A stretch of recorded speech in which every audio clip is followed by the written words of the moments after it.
Hi, I'm Chelsea. And I'm Sophie, and we are here to help guide you to the why behind your wellness why. Come join us on our journey.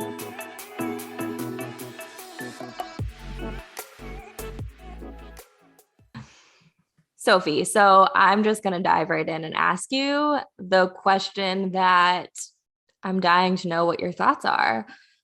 Do you think it's easier to create a new habit or break an old habit? Hi, Chelsea. This Yeah, is I guess I should have said hi first. Hi, Sophie. How are you? How's your day? What's new? Hello. Nothing is new. Same old over here in cold Chicago. I have thought about that question before. It's taken me some time to think it through, and I think everyone's opinion might be a little different, but I'm gonna say breaking a habit because I think we go through our daily lives and just don't realize the things we do all the time. So I just think breaking it is tough. And like having clients in the gym, learning how to deadlift or squat a certain way, and me having to correct them time and time again, it's like really tough for them to do instead of getting like a Gumby and teaching them exactly what to do off of that.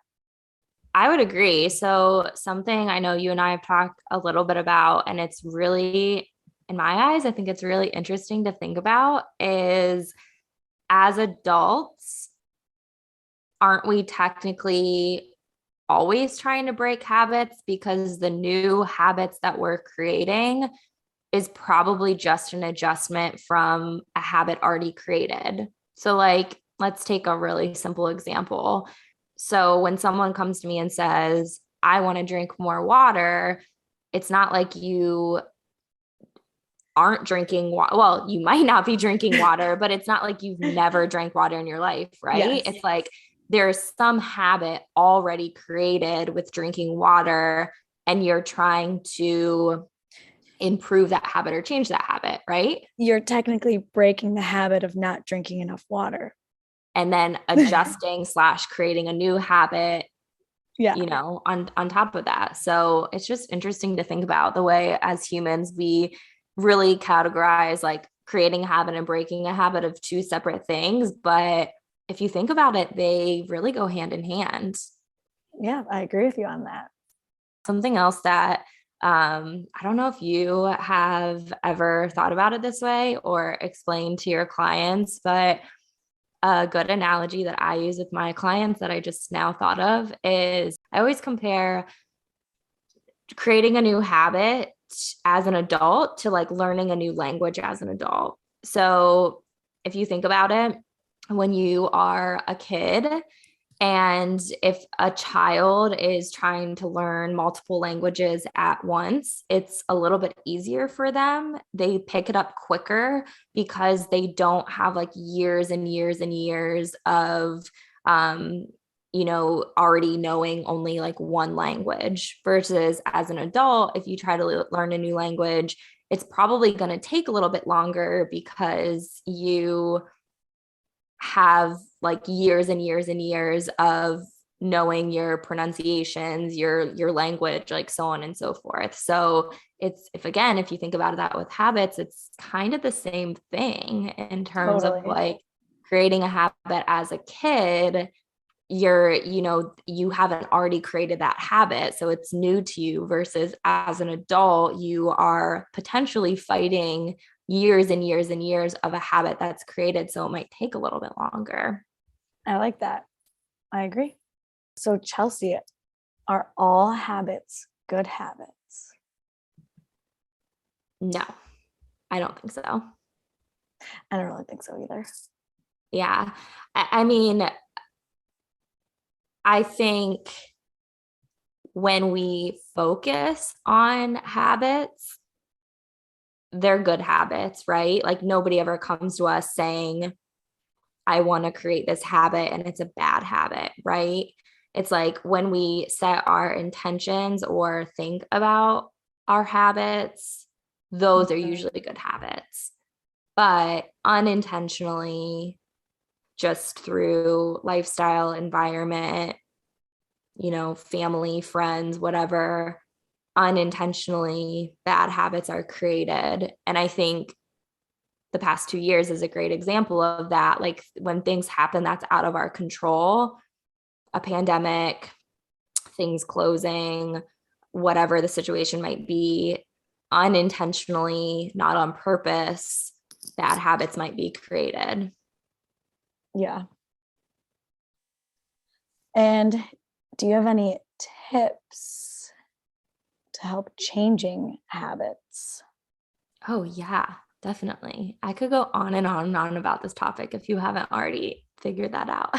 Habit change, I should go backwards a little bit.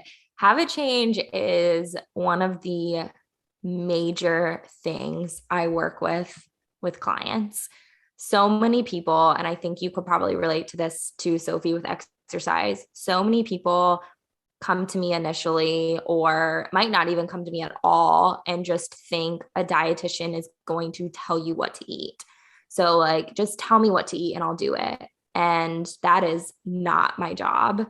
My job is helping to have people learn and create new habits. So I'm so passionate about this topic because this is like 90% of what I work on with people is really reforming and working on habit change and their mindset with everything around food. So to answer your question, yes, I have so many tips. Let's talk about them. I'm curious to hear your input on some of them. So one of my top tips is to first focus on one habit at a time. If someone comes to me and says like, I want to get healthy, there's a million habits that come with that. And if you try to focus on all of those things at one time, right then and there, you're setting yourself up for failure. That's what I personally think. So I'm very passionate, and I'm not saying you have to only choose one habit to work on. I think it depends on where you are in your journey with everything. Some people can focus on 10 things. Some people might only be able to focus on one thing. It kind of just depends where you are in your journey. But like taking one thing to focus on at a time is so important. Yeah, I agree with you on that. And as you said, like with clients and basically helping them create and change their daily habits for a healthier lifestyle versus just telling them what to eat or how to exercise is so important. And usually, I ask all my clients initially how their sleep is and like hydration and their daily movement, which is usually slim to none. So one of the first things I try and have a client focus on is getting more steps and trying to really lock that in for, sometimes a client and I work on it for months. Hopefully it's like 1 month. And then once that habit's locked in, we'll move on to the next and just so forth like that. Yeah. Yeah. I think that's something that as humans, because I know I struggle with it too in some areas of my lifestyle, is we sometimes forget about those basic habits. So you made like a really good point with that. And I think we can both relate to it in terms of exercise and nutrition. So, so many people, might go to the gym and say like, I want to do this and this and this and this in the gym. I want to squat this, or, I want to run a marathon, or like whatever that big goal is. But again, like there's steps to getting there that include those basic things. So to your point, just like getting enough steps, or like you said, like what are your sleep habits? I just actually recently had a conversation with a client. We were talking a lot about stress. And again, the past 2 years have been really difficult for a lot of people. And we were talking about how, like, okay, yes, focusing on stress, you would think isn't necessarily related to nutrition, but it actually is, because if you're too stressed to even go to the grocery store or make a meal or think about it, then like your eating habits are going to be impacted because of your stress. So sometimes you do have to take a step back and focus on those basics before diving into the other areas, because you're not going to be able to accomplish that bigger goal if you don't get those basics down. You don't want to build a house on a crappy foundation. Yes, exactly. Like you have to have the basic movements, like in movement patterns down to do anything remotely fancy. And like same in the kitchen, like you have to get your main movers of nutrition, like to be healthy. Yeah. So for you, I like the example that you gave with steps. I know I said this in the beginning of the podcast a little bit, but an example I'll give from like a nutrition standpoint is water. Water is something that every single one of my clients work on in terms of like making sure they're hydrating, because again, I always tell people if you are eating perfectly, which is never the goal, but let's just say that if you're eating perfectly and exercising the way that you want to, but you're not hydrated, you're still going to have some negative impacts of whatever might be going on. Like hydration is so important, and I could go on and on and on why. So kind of the same thing like with steps. It's like, again, going back to those basics of the foundation of everything. You're not going to be able to accomplish XYZ without that basic, knowledge of things. Which can get tough because it's, a balancing act a little bit. But going on to the next tip, which I give clients, is like setting an alarm. Like set an alarm of the same time every single day you're going to go get your steps in, or you're going to go to the gym.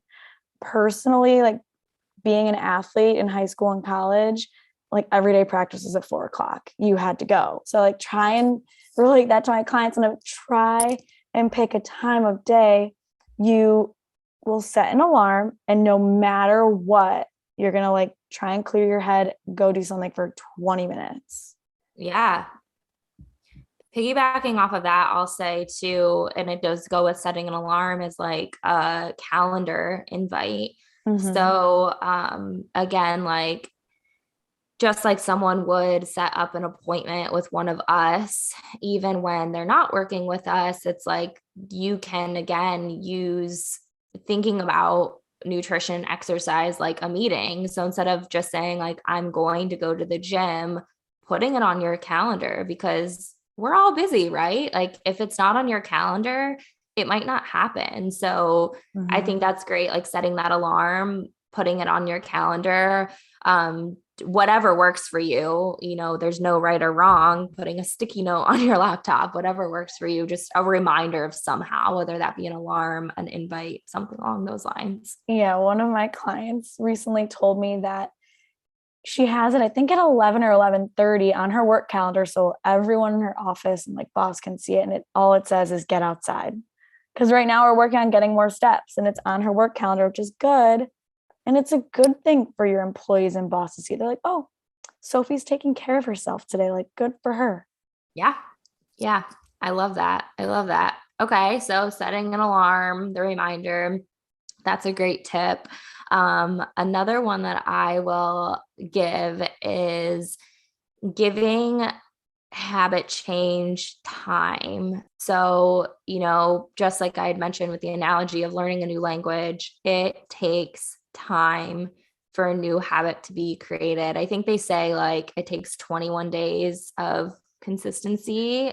I think it's actually about 60 to 65. I think it's like 2 months. Yeah. So that's what I was going to say. Generally, you hear the quote, like it takes 21 days to create a new habit. I always tell people triple that. So that would go along with what you're saying is like 60 days. And the reason that I say that, and this is just from like my personal experience with working as a dietitian with clients. The reason that I say that you should like triple that number is because it is nearly impossible to have 21 days of exact consistency, right? Because like something is going to get in the way, like life happens. And so, yes, like I think if you were consistent for 21 days straight, yes, you might kind of have created that habit, but you probably haven't created it enough for it to like last a lifetime type of thing. So yeah, I would agree. I think at least 60 days, and depending on the habit, potentially even more than that. Oh yeah, for sure. Like again, with giving it time, like consistency is just so important. And the habit can be so small. Like I said, like 20 minutes, even like 10 minutes of movement a day. Something is always better than nothing. Yeah. Yeah. And that goes with nutrition too. So, unfortunately, so many individuals have that all or nothing mindset. So, good example with nutrition is okay, if I'm not going to eat perfect for breakfast, lunch, and dinner, then like why eat well at all? And just like you said, like something is better than nothing. So I would much rather someone have a good quality breakfast, even if they know their lunch and dinner might not be a good nutrition choice, or not like nutrient dense. So yeah, something is always better than nothing. And that kind of goes into, if you can't be consistent in everything, just staying consistent in something small is really going to help out in the long run. Totally. Any other tips? So we have one last one, which I love. This one is adding something in versus like having the mentality of taking something out. I love Like, this. It's so easy with like food, like a plate, thinking of adding in a vegetable versus like taking a carb away or like something like that. Mhm. And I mean, in the gym, if you're looking at, say, your whole week's schedule and you love to do HIIT, but like, you need to do more strength training, you can still do your HIIT, but think about just adding in more strength training. Start there and start creating that habit versus like, quote unquote, punishing yourself. Yeah, yes, absolutely. This one is huge. I think if you're going to take one thing away from this podcast, I would say that, because I think that can apply in so many different areas. It's so important, and you're going to have a better positive mindset in the long run when you're focusing on adding something in, being positive about it, just like you said, instead of punishing yourself. I think so many of us, and this is a really good time of year to remember this, because January 1 is right around the corner. Oh, yeah. And so many individuals are going to be setting New Year's resolutions, which that's like a whole nother controversial topic that we won't talk about today.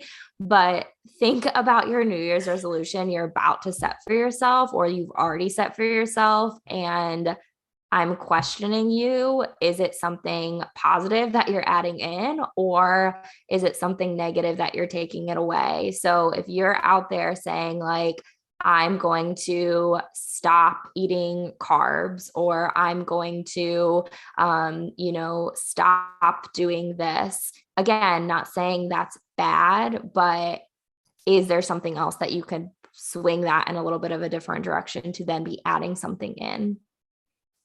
Yeah, I totally agree with you on that. To me, New Year's Day is just like any other day, as it should be. Anyways. Chelsea, are you working on any habits right now, or do you have any like good or bad habits that you know of? Yeah, we're human, right, Sophie? Oh, girl, I am so human. One time my client I told him how I went and got a cupcake from Mandy B's, and he was like, "You eat cupcakes?" And I was like, "Yeah, I eat cupcakes." Story of my life. Yeah. I ate ice cream last night. I mean, like, God, yum. yeah, we're human. Yeah, I currently am working on, well, and this goes into a little bit of another topic, which we won't dive too much into, but like my big habit that I'm working on is stress management. But kind of just like I had said in the beginning, there's like, you know, within a big habit, there's a lot of little habits. So for me, like long term, I'm really trying to work on stress management. I think we can all relate to there being more stress in our lives over the past 2 years. But instead of me just saying like, I'm going to work on stress, I narrowed that down a little bit. And so currently, one of the things that I think is impacting my stress levels are my sleep habits. So that's the one thing I'm working on now. I don't have the best sleep habits. I think I said this in another podcast, but especially since I moved, an hour time change should not make a big difference. But for some reason, for me, it has. So trying to really work on my sleep is something that, yeah, it's a challenge, but trying to stay consistent. How about you? I mean, with my job, I'm kind of like, if I have 5 sessions in a row, like it's obviously really hard to eat with 5 sessions in a row with no break. So I don't always eat enough in general. And I'm like trying, like smoothies are the key to like any lifestyle, all lifestyles. But then eating enough vegetables, Chelsea knows this. But you know what, ladies and gents, I have had this chopped kale salad and chicken breast 3 nights in a row. So we're making moves. I only have like 50 some more days to go. And then definitely some like work boundaries, like when I respond to clients. Yeah. Time of day on Saturday afternoons and evenings and Sundays, and kind of just getting better with that. And I go through ebbs and flows of like, yeah, I'm not texting any client back past 8 p.m. And I'm like, so good. And then I've just been so bad like this past year.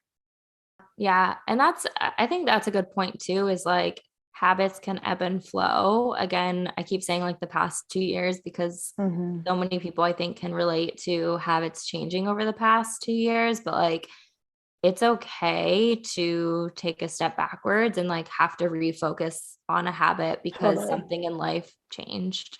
If you feel like you had a really good handle on something a couple of years ago and feel like maybe that habit is now a challenge, it's okay to rework on that habit. Like for me, like a couple of years ago, my stress was controlled very well. I had really good sleep habits, but because of so many life changes, that's something that I have to refocus on, and that's okay. I'm the opposite, actually. Really?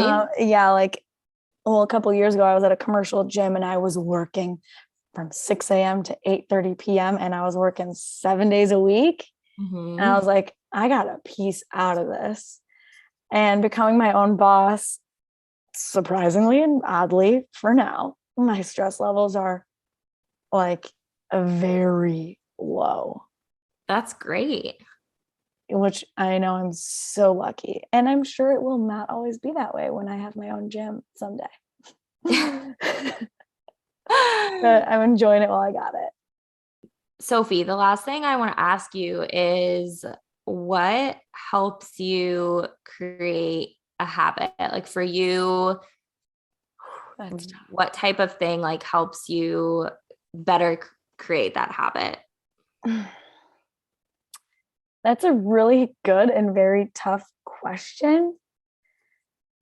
I mean, I think probably some reflection on what I'm trying to goal or something I'm trying to achieve and why. And probably, taking the proper time, seeing how I want to execute it, and like telling some friends. Like it helps. Yeah, it helps you be accountable. It helps you have a little bit of support. Maybe someone will do it with you. Like, oh yeah, I should work on that too. Probably like, great, let's do it together. But I mean, I think that's it. How about you? Yeah, I think you kind of already said this, but I would say the big thing for me is knowing the why behind like why I'm doing it. So again, like if I say, I just want to improve my stress or improve my sleep, yeah, those are great. But like, what is that going to impact? And like, why is that important to me? Like, why is it important for me to have better sleep habits? And that really brings us full circle into our our podcast and the name of our podcast is, if you know the why behind why you're trying to create a habit, it's just more, it's more meaningful. yes, and more realistic, I think, for it to be created as a lifestyle. Like, I think so many people, when they want to work on a habit, yes, like I just said, it's okay for habits to change over the years, or like you need to rework on something. But I think so many people can relate to, like, if you have a goal, it's probably not a goal that you want to accomplish just for like a week, with the exception of maybe like a competition or something like that. But like overall, like when we're talking more about like lifestyle habits or goals in terms of that, it's probably something that you want to achieve long term. And so knowing, like, again, the why behind why you're trying to accomplish that goal or create a habit can just make it so much more, I don't want to say easily achievable, but it can make it more achievable for like a long period of time. It keeps your head in the game. Totally. And like, I know we've talked about it in like previous podcasts, but like, that's like when you're feeling down or whatever, or like unpurposeful. And that's why you have to go circle back to your why or refigure it out, change it. Yeah. Sophie, tell everyone what we want them to take away in terms of reflecting from today's talk. Yes. So, little journal entry or discussion with your friends and family this weekend is to reflect on how your habits have changed in the past 2 years before COVID. And out of all of the habits, is there one you'd like to work on improving? And maybe, like I said, ask a friend to do it with you. Yeah, I love that. Having support, we didn't talk a ton about that, but it's just so much better for our mind and our body and all of that stuff. Well, thanks for chatting today, Sophie. You too, Chelsea. See you next time. Bye.